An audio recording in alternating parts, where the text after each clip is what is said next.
Yes we are live now. Hello friends. तो hopefully पहले तो आप सभी आ जाइए, स्टार्ट करते हैं और कुछ क्वेश्चन सॉल्व करेंगे। इसके अलावा अगर मैं बात करूं तो कल हम कल तो नहीं, परसों एक नया टाइम टेबल मैं आपके साथ शेयर करूंगी, दोनों ही चैनल का, हिमांशी सिंह का भी और ये वाले चैनल का भी।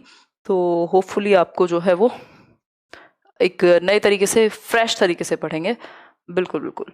चलिए स्टार्ट करते हैं फिर आज का सेशन। मुझे लग रहा है अभी नोटिफिकेशन गया नहीं है, खैर दैट्स ओके।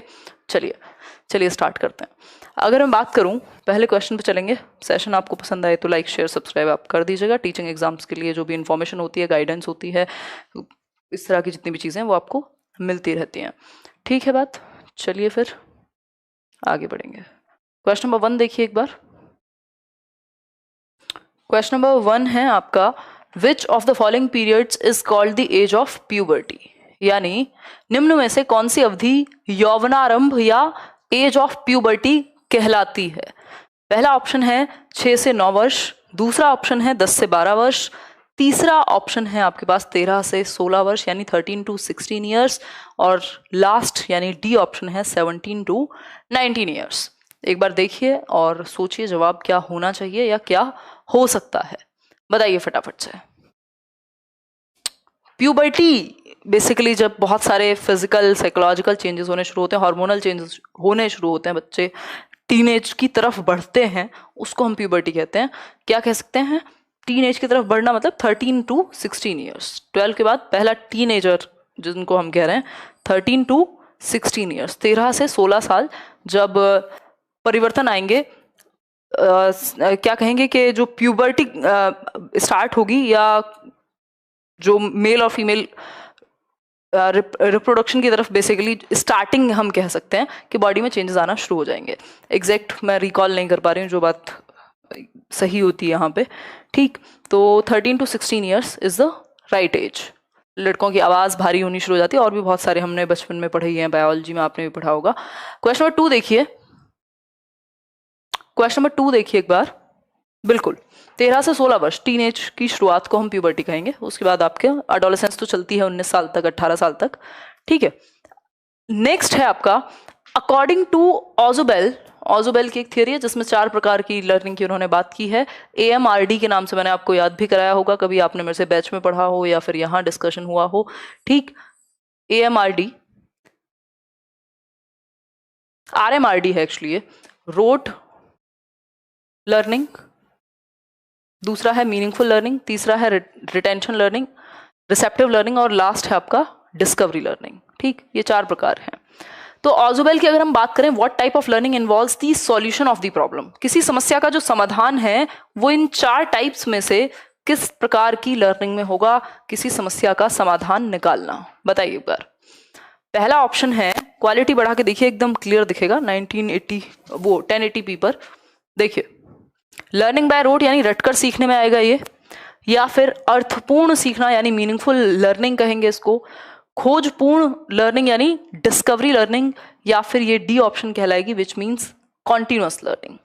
बताइए एक बार। देखो सिंपल बात है, इसको क्या कहेंगे, लर्निंग बाय रोट तो कह नहीं सकते, क्योंकि आप समस्या का समाधान ढूंढ रहे हैं और समस्या का समाधान रट करके तो आज तक कोई कर नहीं पाया है ना। अगर मैं बात करूं मीनिंगफुल लर्निंग की, यहां बात समझ करके सीखने की नहीं हो रही है, यहां बात समस्या के समाधान की हो रही है, किसी चीज को खोज करने की हो रही है। अगर हम बात करेंगे डिस्कवरी लर्निंग की, तो मैंने डायरेक्टली आपको डिस्कस किया था, डिस्कवरी लर्निंग में प्रॉब्लम सॉल्विंग शामिल होती है। समस्या का समाधान आप डिस्कवर करेंगे, खोज करेंगे समस्या के समाधान की, कुछ नया ढूंढेंगे, नई नई प्रॉब्लम्स को आप सॉल्व करेंगे। ठीक है, कॉन्टिन्यूअस लर्निंग बनता नहीं है। ठीक, आगे बढ़ेंगे नेक्स्ट क्वेश्चन पे। ये लाइक और शेयर कर दीजिएगा, लाइक करें ना करें शेयर कर दीजिएगा। आज नोटिफिकेशन गया नहीं है, मैंने दिन में ही इवेंट लगा दिया था, टेलीग्राम पे भी शेयर करना मैं भूल गई हूँ आज। ठीक है, तो कई लोगों को पता नहीं लग पाया होगा कि आज सेशन है, क्योंकि बीच में कभी कभी छुट्टी चलती रहती है। यही प्रॉब्लम आपकी सॉल्व हो जाएगी संडे को, मैं एकदम एग्जैक्ट टाइम टेबल आपके साथ डिस्कस कर दूंगी, जो इधर से उधर नहीं होगा। ठीक, नेक्स्ट क्वेश्चन देखिए, dyslexia is not characterized by, यानी जो डिसलेक्सिया है, यानी डिसलेक्सिया आपको पता है पठन संबंधी विकार कहते हैं डिसलेक्सिया को, रीडिंग डिसऑर्डर है मेनली। इसके अलावा इसमें एक और चीज शामिल है, जिनको पता है वो बताएंगे कि डिसलेक्सिया की कौन सी एक विशेषता नहीं है, नॉट पूछा है।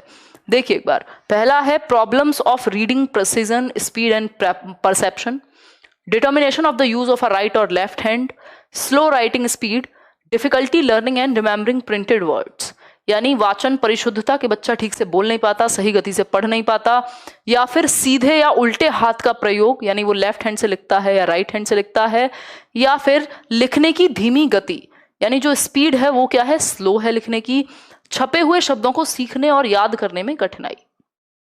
कई लोग इसमें गलतियां कर रहे हैं। देखो, स्लो राइटिंग स्पीड पॉसिबिलिटी हो सकती है, वो एंग्जाइटी फील कर सकता है लिखते समय, क्योंकि जो पढ़ता गलत है वो लिखेगा सही नहीं।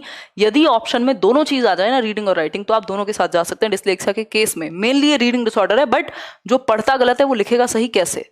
डिस्लेक्सिया क्या है बेसिकली? वो जो आपको ईशान अवस्थी याद आ रहा होगा, तारे जमीन पर का एक बहुत ही बेहतरीन एग्जांपल। इसके अलावा बहुत सारे लोगों को डिस्लेक्सिया रहा है, if I am not wrong तो आइंस्टीन को या बहुत सारे फेमस लोगों को भी डिस्लेक्सिया होता है, कॉमन परेशानी है एक तरह की। तो ये क्या है, एक डिसऑर्डर है जिसमें पढ़ने से संबंधित, स्पीड से संबंधित परेशानी होती है, एंग्जाइटी फील होगी ऐसे व्यक्ति को पढ़ने में। Difficulty learning and remembering printed words, obviously जब पढ़ने में समस्या है तो दिमाग में सीक्वेंस याद करने में दिक्कत होगी। ठीक, लास्ट चीज क्या है, एक बात यहां गलत है और वही सही है, क्योंकि पूछा ही गलत है क्वेश्चन। अगर आपने ध्यान से पढ़ लिया पेडागोजी का तो आधी बात तो आपकी वहीं सॉल्व हो गई।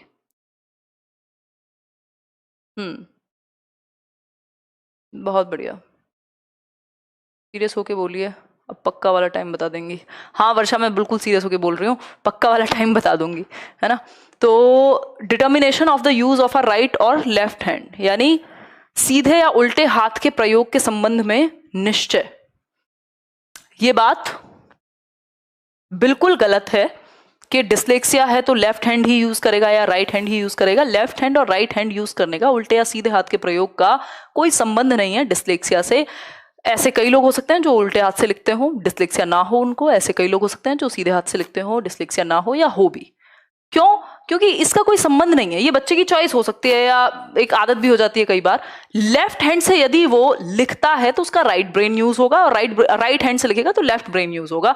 इतनी सी सिंपल सी बात है, ठीक। तो इससे कोई फर्क नहीं पड़ता कि वो सीधे हाथ से लिखे या उल्टे हाथ से लिखे, इससे डिस्लेक्सिया का कोई संबंध नहीं है। और हमसे वही पूछा था, डिस्लेक्सिया की कौन सी विशेषता नहीं है। तो dyslexia is not characterized by left hand और राइट हैंड के यूज से। आगे बढ़िए, क्वेश्चन नंबर 4।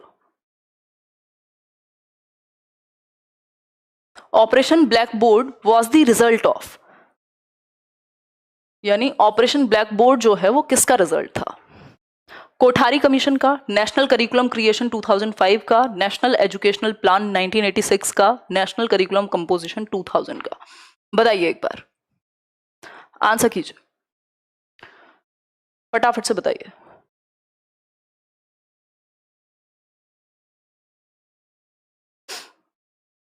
हाँ बिल्कुल बिल्कुल, even I will tweet for him. और बताओ, तो हम कह सकते हैं operation black board was the result of national educational plan 1986। वैसे ये प्लान की जगह पॉलिसी होना चाहिए, यहाँ गलत टाइपिंग है या ट्रांसलेशन है। नेशनल एजुकेशन पॉलिसी, NEP बोलते हैं इसको, 1986 की, राजीव गांधी के टाइम पर ये आई थी, और 1987 में ये शुरू हो गया था ऑपरेशन ब्लैक बोर्ड। इसमें बेसिकली बात ये थी कि 14 साल तक के बच्चों को, 1986 की जो नीति है, शिक्षा नीति, उसमें बात ये थी कि 14 साल तक के बच्चों को फ्री एंड कंपलसरी एजुकेशन मिल पाए 1995 तक, जो कि बहुत बाद में हुआ।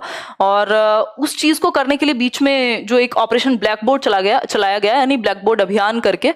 और उसका मतलब ये नहीं है कि ब्लैक बोर्ड्स बांटे जाएंगे, उसका मतलब ये था कि जो बेसिक एमिनिटीज हैं, जो बेसिक फैसिलिटीज हैं प्राइमरी स्कूल में कक्षा 1 से 5 तक, वो उपलब्ध हो। बैठने के लिए एटलीस्ट एक चेयर टेबल या जो भी है, एक डेस्क का प्रावधान हो, एक बोर्ड हो, कुछ जो बेसिक चीजें हैं, जो बेसिक इंफ्रास्ट्रक्चर है प्राइमरी लेवल पे, वो अवेलेबल हो। ठीक, शिवानी सिंह कह रही हैं आपकी वजह से 136 आए, बहुत बढ़िया सीटेट में। तो ये उपज जो है, जो बात हुई इस बात की, ये सबसे पहले 1986 की नीति में हुई। ठीक, 1986 की। कोठारी कमीशन तो 64 to 66 में आया था, है ना। तो यहां पे बात नहीं हुई थी इस बात की। क्लियर है बात? आगे बढ़ेंगे, क्वेश्चन नंबर 5 देखिए। Students were asked to write an essay explaining the effect of pollution on our lives, under what level does it fall? यानी छात्रों से हमारे जीवन पर प्रदूषण के प्रभाव को समझाते हुए एक निबंध लिखने को कहा गया। यह किस स्तर के अंतर्गत आता है? मतलब कुछ बच्चे हैं क्लासरूम में, उनको कहा गया एक काम करो, एक एस्से लिखो और एक्सप्लेन क्या करना है एस्से में कि पॉल्यूशन का हमारी लाइफ पे क्या फर्क पड़ सकता है, प्रदूषण के प्रभाव क्या हो सकते हैं हमारे जीवन पे, इस पे एस्से लिखने को कहा गया बच्चों को। मतलब क्या होगा अब इसका? ये नॉलेज से संबंधित है यानी ज्ञान से, एप्लीकेशन से संबंधित है, अंडरस्टैंडिंग से संबंधित है, या फिर एनालिसिस से संबंधित है। जब आप एस्से लिखते हैं, बहुत सारे लोग इसको एनालिसिस कह रहे हैं, एनालिसिस में आप टुकड़ों में विभाजित करके देखते हैं, लिख नहीं रहे हैं आप, है ना। आपको पता है जीवन पर क्या इम्पैक्ट पड़ेगा पॉल्यूशन का, इसमें आपने अप्लाई किया उस टॉपिक को जो आपको आता है, पता किया है या सर्च किया है, जाना है, पढ़ा है, समझा है, फील किया है, उसको आपने अप्लाई कर दिया, कुछ नया नहीं क्रिएट कर दिया। ठीक, तो विश्लेषण नहीं, एप्लीकेशन लगेगा, यूज करेगा बच्चा, अप्लाई करेगा। ठीक, अंडरस्टैंडिंग है कि इस टॉपिक को समझे। जब लिखने को कह दिया इसका मतलब नॉलेज हो गई होगी, अंडरस्टैंडिंग हो गई होगी, अप्लाई करेगा अब वो। ठीक है, आगे बढ़ेंगे, जो भी उसने सीखा पॉल्यूशन के बारे में। क्वेश्चन नंबर 6 है, a language teacher is reading the poem in the classroom, understanding the details of the poem in the classroom and asking the students to draw conclusions from the explanation और to have a wider idea. अच्छा question है, ध्यान से पढ़िएगा एक बार। अगर हम बात करें तो क्वेश्चन कहता है, एक भाषा शिक्षक कक्षा में कविता का विवरण समझकर कक्षा में कविता पढ़ा रहा है। यानी पहले वो खुद विवरण समझते हैं और फिर बच्चों को समझा रहे हैं, जो भी टीचर हैं, और छात्रों को स्पष्टीकरण से निष्कर्ष निकालने या व्यापक विचार करने के लिए कह रहा है। मतलब बच्चों को कहा जा रहा है पहले तो वो खुद समझते हैं कि उसका विवरण क्या होगा, ऑब्वियसली टीचर हैं तो ऐसा तो है नहीं कि सब कुछ जो है पता हो, सीखना भी जरूरी है, तो वो खुद समझते हैं, फिर बच्चों को समझाते हैं उसका विवरण, और बच्चों को कहते हैं जो मैंने एक्सप्लेन किया है उसके बेसिस पे कंक्लूजन निकाल करके बताओ। दैट मीन्स आप इस पे मत जाइए कि पहले वो समझ रहे हैं। सिंपल बात है, यदि बच्चे को कंक्लूजन ड्रॉ करना है, दैट मीन्स एग्जाम्पल से नोन से अननोन लेकर के जाया जा रहा है, कंक्लूजन पहले से नहीं पता, तो एग्जाम्पल टू रूल या कंक्लूजन हम कह सकते हैं कि लेकर के जा रहे हैं। तो इस केस में आपको पता होना चाहिए नोन टू अननोन जा रहे हैं, नोन टू अननोन जा रहे हैं, स्पेसिफिक से जनरल की तरफ जा रहे हैं। यानी जो बच्चा जानता है, जानता क्या है, जो विवरण है, एक्सप्लेनेशन है, वो जानता है, और क्या नहीं जानता, कंक्लूजन नहीं जानता, उसको वो निकालेगा। तो ये इंडक्टिव मेथड में होता है ऐसा, नोन टू अननोन जाना, ना कि डिडक्टिव में। डिडक्टिव में तो पहले ही कंक्लूजन या रूल प्रस्तुत कर दिया जाता है, उसके बाद एग्जाम्पल्स दिए जाते हैं। ठीक, तो बी नहीं होगा, only A is the right answer. Concept map तो वहां होता जब कॉन्सेप्ट का कोई एक माइंड मैप तैयार किया होता। हाइपोथेसिस टेस्टिंग, कोई परिकल्पना बनी ही नहीं है तो टेस्ट क्या होगा। ठीक, देखो आगे बढ़ेंगे। क्वेश्चन नंबर 7 देखिए, our teacher in the classroom is doing some activities like, a option asking not only what happened but also how and why. एक और भी रीजन है इसका, अभी थोड़ी देर में बात करेंगे क्लास के बाद। थोड़ी एनर्जी कम होने का, सालों पुरानी हैबिट मैंने चेंज की है। मैं रात को जगती थी, दिन में सोती थी, अभी उल्टा कर रही हूँ और बड़ी दिक्कत हो रही है। रात शाम तक होते होते तो आंखों में नींद आने लगती है। देखो अगर मैं बात करूं, our teacher in the classroom is doing some activities like, पहली एक्टिविटी क्या है, ए है asking not only what happened but also how and why. ये नहीं पूछा कि क्या हुआ, ये भी पूछा क्यों हुआ, कैसे हुआ। ठीक है, नेक्स्ट है बी ऑप्शन। बी ऑप्शन है helping them to compare various answers to a question and जज which is really the best answer. उनको हेल्प करना कि कौन सा आंसर बेस्ट है, दो आंसर्स में से कंपेयर करने के बाद। फिर है from thinking point of view through these activities he is trying to promote. भाई थिंकिंग के पॉइंट ऑफ व्यू से वो क्या प्रमोट करने की कोशिश कर रहे हैं जो आपके शिक्षक या शिक्षिका हैं। अगर फोन को ऐसे देखोगे तो कैसे दिखेगा, लिटा के देखो, दिख जाएगा, एकदम क्लियर है बोर्ड, एकदम क्वालिटी ठीक है, और बेहतर करा देंगे। और बताओ, ठीक है, B option.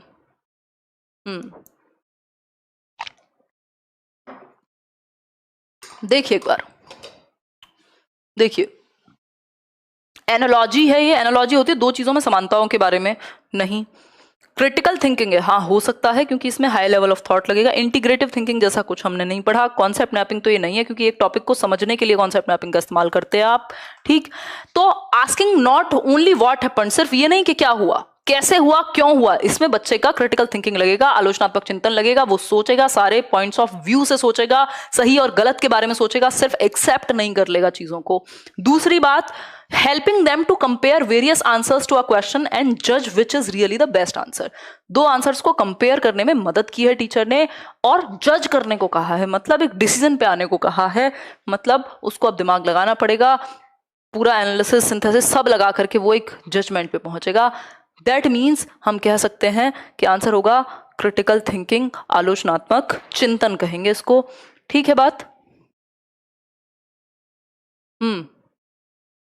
Thank you so much ma'am from bottom of my heart for your concern and support. Mandeep, बिल्कुल सही चीज के लिए बोलना ही चाहिए। क्रिटिकल थिंकिंग यानी आलोचनात्मक चिंतन की अगर हम बात करें। ठीक है, आगे बढ़ेंगे क्वेश्चन नंबर 8 पर। मैंने ये भी बता दिया आपको कि क्रिटिकल थिंकिंग क्यों होगा और बाकी के 3 ऑप्शन क्यों नहीं होंगे, क्योंकि मतलब ही अलग है उनका। नेक्स्ट है क्वेश्चन नंबर 8, पॉजिटिव और नेगेटिव स्टिमुलाई और events that can motivate a students behaviour, which psychological perspective explain motivation in this way. यानी पॉजिटिव और नेगेटिव स्टिमुलाई और इवेंट्स। स्टिमुलाई आप समझते हैं स्टिमुलस या सकारात्मक और नकारात्मक उत्तेजनाएं या उद्दीपक। उद्दीपक क्या हो सकता है? कोरोना आया, लोगों की नौकरियां गई, आपको लगा यार फलानी आंटी के पास सरकारी नौकरी थी, फलाने अंकल के पास सरकारी नौकरी थी, मजे से बैठे हैं साल भर से, बीच में थोड़े बहुत दिन के लिए गए और सबकी दुनिया इधर से उधर हो गई, उनकी नहीं हुई, शांति से बैठे हैं वो अभी भी। That means stimulus. क्या स्टिमुलस? मे भी पहले ध्यान नहीं था आपका सरकारी नौकरी की तरफ, आपको दिखा उद्दीपक है। क्या है उद्दीपक? के उत्तेजित कर रहा है उद्दीपक आपको कि लाइफ क्या है, सिक्योरिटी है नौकरी की। ठीक है, तो चलो तैयारी करनी शुरू करते हैं। आपने तैयारी करना शुरू कर दिया, क्या हुआ? रिस्पॉन्स दे दिया।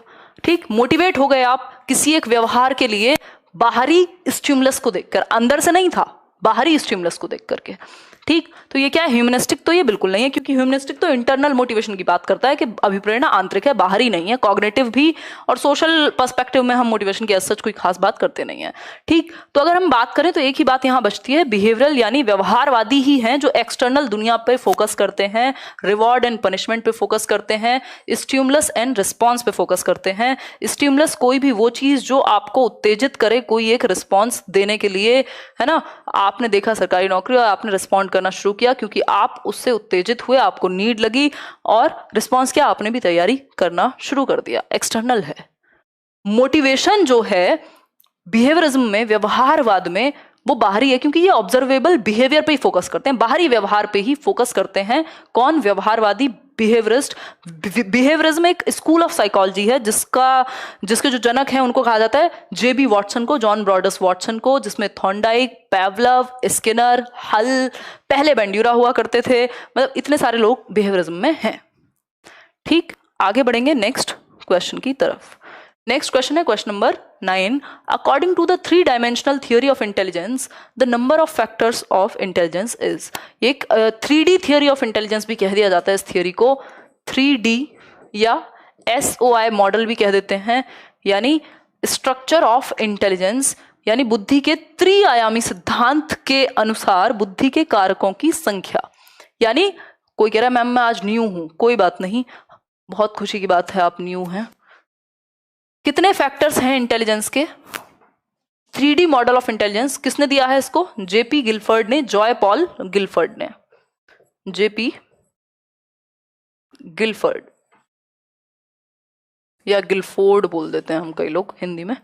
ठीक, तो जेपी गिलफर्ड के इस क्वेश्चन के अकॉर्डिंग, अब अगर हम सच देखें तो इनमें से आंसर एक भी नहीं होना चाहिए, क्योंकि आज की डेट में 150 हैं जो एलिमेंट, सॉरी 150 नहीं, 180 हैं, 180 एलिमेंट्स हैं। 6 × 5 × 6 अगर आप करके देखेंगे, ठीक, सीपीओ के हिसाब से, कंटेंट, प्रोडक्ट और आपका ऑपरेशन के हिसाब से, इसमें 3 साइड होती है ना, 3D मॉडल है, तो कंटेंट, प्रोडक्ट और ऑपरेशन। जिन्होंने ये थ्योरी पढ़ी है बहुत खुशी की बात है, नहीं तो यूट्यूब पे मैंने कराई हुई है।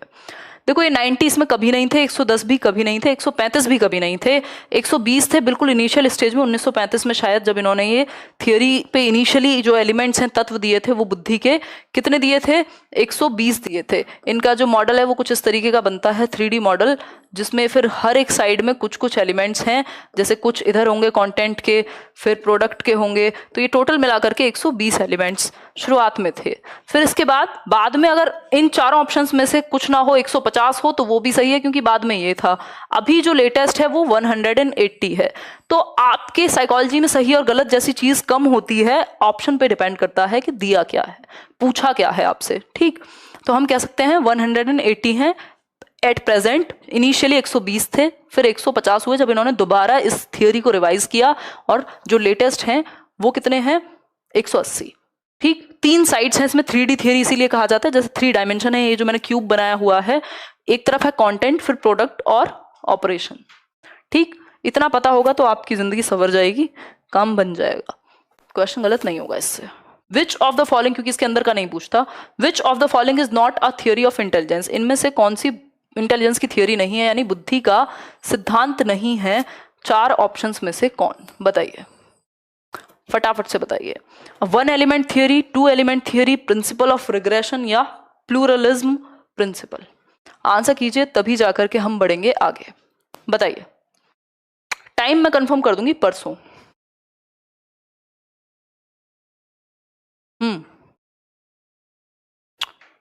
1 एलिमेंट थियोरी, हाँ 1 एलिमेंट, या इसको हम कह देते हैं 1 फैक्टर थियोरी, जिसको दिया था किसने, एल्फ्रेड बिने ने।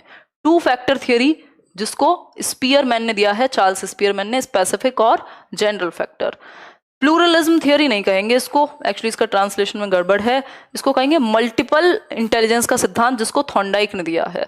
बस एक ही चीज गलत है, प्रिंसिपल ऑफ रिग्रेशन या थ्योरी ऑफ रिग्रेशन, ये कोई भी सिद्धांत ही नहीं है बुद्धि का, ऐसी कभी बात ही नहीं हुई, ये आपकी हेरिडिटी से संबंधित एक सिद्धांत है, तो इसका कोई पॉइंट ही नहीं बनता, ये बिल्कुल सिरे से नकारेंगे इसको, फैक्चुअली ही गलत है ये क्वेश्चन। आगे बढ़ेंगे नेक्स्ट क्वेश्चन पे, क्वेश्चन नंबर 11, थोड़ा समझ के चलेंगे, और अब ऐसे ही होने वाले हैं सेशंस, आपके थोड़े से कम हो जाएंगे वीक में, बट भयंकर सेशन होंगे, अच्छे सेशंस होंगे, जितने भी सेशन होंगे, परसों टाइम टेबल अपडेट हो जाएगा। क्वेश्चन नंबर 11 देखिए, what does the affective domain include, यानी अफेक्टिव का मतलब क्या है, इमोशनल एस्पेक्ट। अफेक्टिव का मतलब है, ब्लूम की टेक्सोनॉमी आपने पढ़ी होगी कभी ना कभी, ना पढ़ी हो तो पढ़िएगा एक बार। ठीक, नहीं कोई दिक्कत नहीं दीपेश।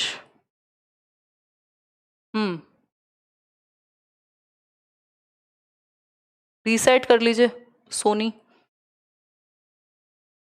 बुलबुल कह रहे हैं टाइम टेबल तो बन जाएगा, बट फॉलो होगा कि नहीं, बिल्कुल फॉलो होगा। मैम आप बहुत अच्छा कंटेंट पढ़ाते हो, सब काम का होता है और अच्छे समझ में भी आता है। रचना, बस और क्या चाहिए जीवन में। मैं अच्छी हूँ शिवांगी। चलिए आगे बढ़ते हैं। What does the affective domain include, affective का मतलब है इमोशंस, इफेक्टिव नहीं है, कई लोग इसको इफेक्टिव भी बोल देंगे और इफेक्टिव को अफेक्टिव बोल देंगे, दोनों डिफरेंट चीजें हैं। अफेक्टिव का मतलब है जो आपको अफेक्ट करे, प्रभावित करे, इमोशन से संबंधित है। इफेक्टिव इज प्रभावी, ठीक, बेहतर। अगर हम बात करें पर्सनैलिटी और फिजिकल स्किल्स की, तो पर्सनैलिटी और फिजिकल स्किल्स का स्पेशली यहाँ और लगा हुआ है ना, तो कोई संबंध नहीं है आपके इमोशन से यहाँ पे, एटलीस्ट जो BS ब्लूम बात करते हैं अपनी टेक्सोनॉमी में, जो ब्लूम का वर्गीकरण है, इंक्रीज्ड इमोशंस और इमोशनल एरियाज, हाँ इमोशंस से संबंधित तो बात होती है। फिर है नेक्स्ट चीज, मानसिक कौशल यानी मेंटल स्किल्स, ये कॉग्निटिव डोमेन से संबंधित है। फिर है लास्ट फिजिकल डेवलपमेंट यानी शारीरिक विकास, ये भी नहीं होगा, ये भी नहीं होगा। देखो ब्लूम ने 3 एस्पेक्ट बताए हैं, BS ब्लूम ने, आंसर इसका बी है, क्योंकि इमोशंस यानी भावनाओं या भावनात्मक क्षेत्र में वृद्धि को ही अफेक्टिव डोमेन से जोड़ा जा सकता है, क्योंकि इमोशंस से वही डोमेन जुड़ा हुआ है। BS ब्लूम ने एक वर्गीकरण दिया, सीखने के कुछ डोमेन दिए, अच्छा ये तो क्लास है, सीखने के कुछ क्या दिए, डोमेन दिए, डोमेन्स ऑफ लर्निंग बताए, 3 डोमेन्स ऑफ लर्निंग, ठीक, कुछ पक्ष दिए सीखने के BS ब्लूम ने, ब्लूम टेक्सोनॉमी में, ठीक। एक है कॉग्निटिव, इसको कैप से याद रख सकते हो, सर पे लगाने वाली टोपी से। कैसे याद रखोगे, CAP कैप, CAP कैप, तीनों जो पक्ष हैं वो CAP कैप। मैं कोशिश करती हूँ कि आपको शॉर्ट फॉर्म में चीजें याद रहें, ठीक है। राजपुरोहित कह रहे हैं आप इग्नोर कर रहे हो, इतने सारे लोग हैं कैसे मैं आप सबका जवाब दे सकती हूँ, किसी ना किसी को तो लगना ही है कि मैं इग्नोर कर रही हूँ। अफेक्टिव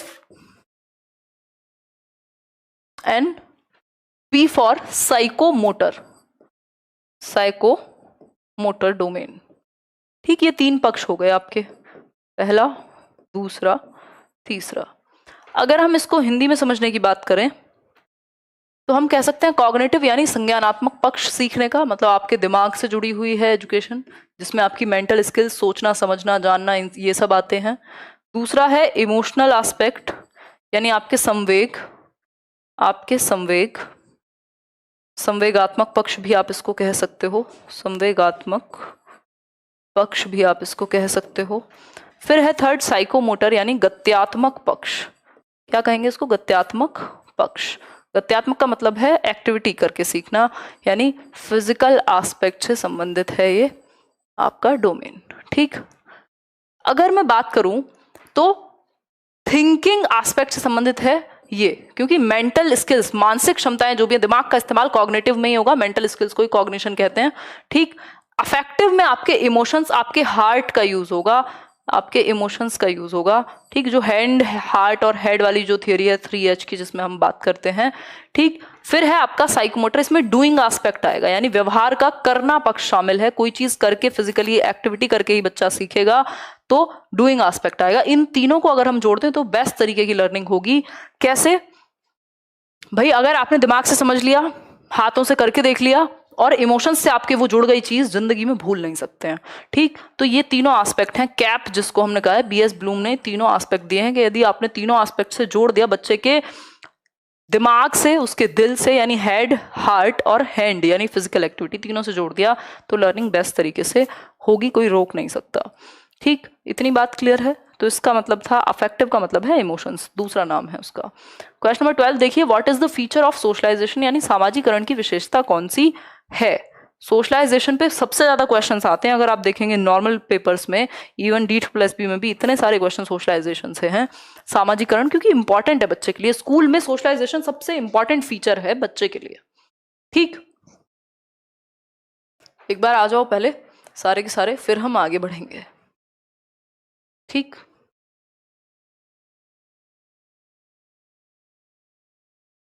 चलिए, बहुत बढ़िया। What is the feature of socialization, यानी सामाजिकरण की विशेषता क्या है? सामाजिकरण क्या है? सामाजिकरण एक प्रक्रिया है, सोशलाइजेशन इज अ प्रोसेस, जहां आप एक सोशल बीइंग बनना सीखते हैं। समाज, आप एक मनुष्य एक सामाजिक प्राणी है, जैसा कि अरस्तु कहते हैं, अरिस्टोटल, कि man is a social being या एनिमल। तो उस केस में हम अकेले तो बॉक्स में तो रह नहीं सकते, तो हम एक समाज में रहते हैं, वहां के कुछ तौर तरीके, कायदे, कानून, नियम कुछ होते हैं जो हमें एक्वायर करने होते हैं, और इसी प्रक्रिया को, जिसमें हम एक एक्टिव मेंबर बनते हैं सोसाइटी के, सोशलाइजेशन कहा जाता है, जब आप समाज में रहना सीख रहे हैं। तो सोशलाइजेशन की विशेषता क्या है ये पूछा है। To inculcate the basic discipline, ये बात तो सही है, बुराई तो नहीं कर सकते, बट इसको हिंदी में पढ़ेंगे, बुनियादी अनुशासन, मन में बैठाना। मन में बैठाना को इनकलकेट ना कह करके इंडोक्ट्रिनेट या भरना कहेंगे, वो गलत है। आप भरेंगे नहीं डिसिप्लिन को, डिसिप्लिन आता है, ये बात सही है सोशलाइजेशन में। ठीक, फिर है बिहेविंग इन एन अनयूजुअल वे, अजीब तरीके से व्यवहार करना, ये तो नहीं है, सामाजिक तरीके से व्यवहार करना सोशलाइजेशन का फीचर होगा। नॉलेज और स्किल गेन्ड बाय इंस्ट्रक्शन और स्टडी अलोन, यानी अकेले निर्देश या अध्ययन द्वारा प्राप्त ज्ञान या कौशल, यानी आपने कोई एक नॉलेज या स्किल गेन की है, किससे? इंस्ट्रक्शन से या सिर्फ पढ़ करके। सोशलाइजेशन तो लोगों से होता है, समाज से होता है। जो लोग यहाँ टेढ़े मेढ़े कमेंट करते रहते हैं, उनको हम क्या कह सकते हैं? भाई सोशलाइज्ड नहीं हुए, वो ठीक से, सामाजिकरण उनका ठीक से नहीं हुआ। फिर है characteristics and knowledge of a specific class of people, एक विशिष्ट वर्ग के लोगों की विशेषताएं और ज्ञान। ये बात सही है, क्योंकि लोगों की बात हो रही है, लोगों, कुछ एक विशिष्ट कोई समाज हो सकता है, सोसाइटी हो सकती है, कम्युनिटी हो सकती है, उसके स्पेसिफिक उसकी क्या विशेषताएं हैं, ये सोशलाइजेशन से संबंधित है। ठीक, एक गली, मोहल्ले, देश, शहर, इन सबके अपने अपने एक तरीके हैं सोशलाइजेशन के। तो जिसमें बात हो रही है लोगों की, वही सही है डी ऑप्शन, सोशलाइजेशन से संबंधित। ठीक, यहाँ इनकलकेट की नहीं, बेसिक डिसिप्लिन मन में बैठाने की बात हो रही है, भरना नहीं होता डिसिप्लिन, वो ऑटोमेटिकली सोशलाइजेशन से आता है। तो बेस्ट ऑप्शन यहाँ डी ही है, नहीं तो ए हो जाता यदि शब्द दूसरे होते तो। 15 क्वेश्चन ही करेंगे, वैसे तो मैं लाई थी कुछ 25 क्वेश्चन आज के लिए, बट मुझे एनर्जी बड़ी डाउन लग रही है, आपको भी लगी रही होगी। व्हाट डज एकोमोडेशन और अडेप्टेशन मीन, यानी जो एकोमोडेशन और अडेप्टेशन है, अडेप्टेशन आपने पियाजे की थ्योरी में भी पढ़ा होगा, एकोमोडेशन भी पढ़ा होगा, हालांकि दोनों में हल्का सा अंतर पाया जाता है। अडेप्टेशन एक बड़ा वर्ड है, एकोमोडेशन उसके कंपैरिजन में छोटा है। ठीक, सीटेट का एग्जाम करेंगे इस पे भी बात।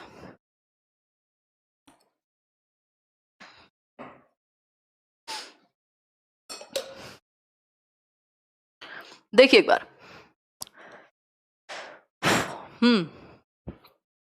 बहुत बढ़िया। व्हाट डज एकोमोडेशन और अडेप्टेशन मीन, यानी एकोमोडेशन और अडेप्टेशन का मतलब क्या है। अगर हम बात करें तो अडेप्टेशन या एकोमोडेशन का मतलब होता है, अगर आप ये पढ़ पाए हो, थोड़ा सा छोटा है, इसका सिंपल मतलब यही होता है शिवानी कि आप एज पर सिचुएशन या जो आपने पहले सीखा था उसमें क्या कर पाओ, चेंजेस ला पाओ, अडेप्ट कर पाओ। ठीक, तो पहला ऑप्शन कहता है the process of obtaining new information in our already existing schemes, ये तो ऐड करना हुआ, जिसका मतलब होता है एसिमिलेशन यानी आत्मसात करना, और यहां पूछा है accommodation. For new knowledge it is important to maintain a balance between applying previous knowledge and changing behaviour, यानी नई नॉलेज के लिए ये महत्वपूर्ण है कि बैलेंस क्रिएट किया जाए पुरानी नॉलेज को अप्लाई करने में और चेंज करने में व्यवहार को। May be it involves revising existing plans और आइडियाज। ये जो वर्ड इन्होंने लिख दिया ना, ये दिल जीत लिया इस शब्द ने। क्यों?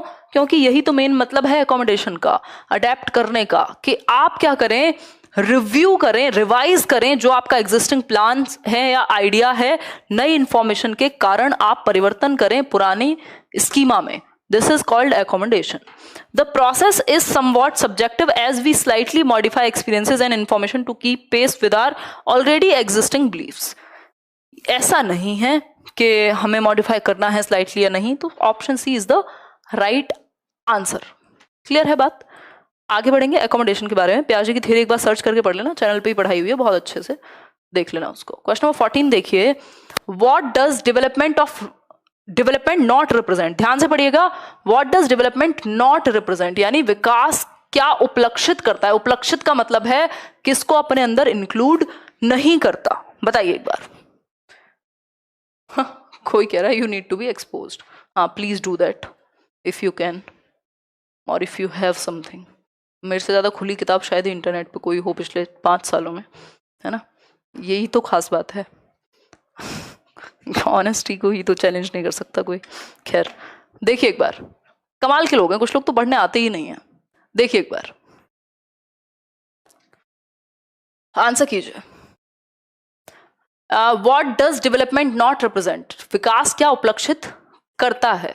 Manifestation of inherent qualities of a person, यानी व्यक्ति के अंतर्निहित गुणों का प्रकटन, यानी जो उसके अंदर है वो बाहर निकल करके आए। एक अच्छी बात है, हम कहेंगे विकसित हो रहा है व्यक्ति, ठीक है। फिर है क्वांटिटेटिव चेंजेस, मात्रात्मक परिवर्तन। मात्रात्मक परिवर्तन क्या है, जिनको आप माप सको, जैसे आपके शरीर का या आकार का बढ़ना हो गया। क्वालिटेटिव चेंजेस यानी गुणात्मक चेंज, फंक्शनल चेंजेस इनको हम कहेंगे, आपके एक्शंस में, आपकी समझ में वृद्धि हो गई, जिसको आप माप नहीं सकते बट क्वालिटी है इसमें। फिर है D option, changes in behaviour and personality, व्यवहार में परिवर्तन और पर्सनैलिटी में चेंजेस। हाँ ठीक है, बिल्कुल चेंजेस हो सकते हैं, क्योंकि ऑर्डरली और सीक्वेंशियल चेंजेस को ही हम विकास मानते हैं। लेकिन हम कह सकते हैं कि परिलक्षित क्या करेगा, क्वांटिटेटिव चेंजेस परिलक्षित होंगे इस चीज में, कि सिर्फ मात्रात्मक परिवर्तन को हम क्या कहें, विकास कहें, ये कहना गलत होगा। ये वृद्धि कहलाते हैं, जो मात्रात्मक आपके परिवर्तन है। वृद्धि विकास का हिस्सा है, लेकिन विकास सिर्फ वृद्धि नहीं है, विकास सिर्फ क्वांटिटेटिव चेंजेस नहीं है, उसके अलावा बहुत कुछ है। विकास सिर्फ ये नहीं है कि आपकी हाइट हो गई है 6 फीट और आपको बुद्धि नहीं है कि इंटरनेट पे आके क्या लिखना है। This is not Vikas, this is only वृद्धि, कि बस हाइट बढ़ गई, क्वांटिटी बढ़ गई, समझ नहीं बढ़ी, बाकी क्षमताएं नहीं बढ़ी, सिर्फ शारीरिक रूप से आप बढ़ गए। सामाजिक विशेषता, सामाजिक विकास नहीं हुआ, इमोशनल डेवलपमेंट नहीं हुआ, संज्ञानात्मक विकास नहीं हुआ, मानसिक क्षमताएं नहीं बेहतर हुई, तो ये क्या कहलाएगा सरिता पांडे?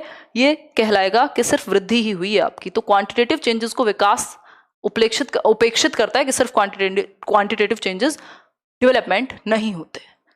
ठीक है पंकज वर्मा जी, धन्यवाद। इतनी बात क्लियर हुई सभी को, होपफुली क्लियर हो गई होगी। आज के क्वेश्चंस का लास्ट क्वेश्चन हम यही लेंगे। देखो एक बार क्वेश्चन नंबर 15 देखिए, according to Maslow what set of needs are the first needs of the child.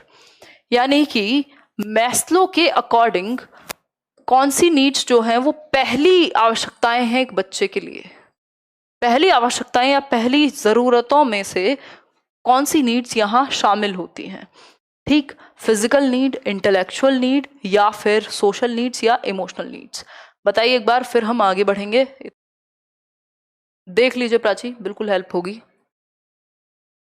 ठीक है रचना, बहुत खुशी की बात है, आगे भी आप लोग ऐसे ही क्रैक करते रहें एग्जाम। और बताइए, चलिए आगे बढ़ जाएं इसी बात पे। नहीं, सिर्फ क्वेश्चंस ही डिस्कस करेंगे, अभी तो मेन चैप्टर्स हमारे डिस्कस हो चुके हैं। देखिए, according to Maslow what set of needs are the first needs. Simple बात है, फर्स्ट नीड क्या होंगी? शारीरिक आवश्यकताएं। रोटी कपड़ा मकान भी बाद में आ जाता है इवन, बट हाँ कह सकते हैं कि एटलीस्ट कोई तो छत चाहिए आपको रहने के लिए, तो मकान को शामिल कर सकते हैं। ये शारीरिक आवश्यकताएं हैं, ये सर्वाइवल नीड्स हैं जिनके बिना आप जीवित नहीं रह सकते।